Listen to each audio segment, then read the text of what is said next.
Wilmington has issued a severe thunderstorm warning for southern Kenton County, southern Campbell County, southern Boone County, Grant County, Pendleton County, until 8:45 p.m. At 7:53 p.m., a severe thunderstorm was located 7 miles east of Wilmington, moving northeast at 30 miles an hour. Hazard, 60 miles an hour wind gusts and penny-size hail.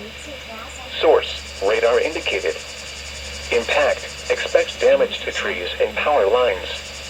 Locations impacted include Alexandria, Williamstown, Walton, Falmouth, Claryville, Crittenden, Dry Ridge, Butler, Morgan, Corinth, Mentor, California, Mount Auburn, Visalia, Atwood, Northcutt, Brack, and Gubser Mill.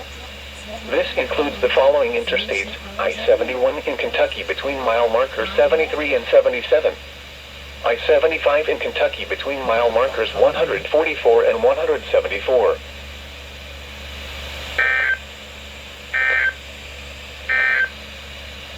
Now here is the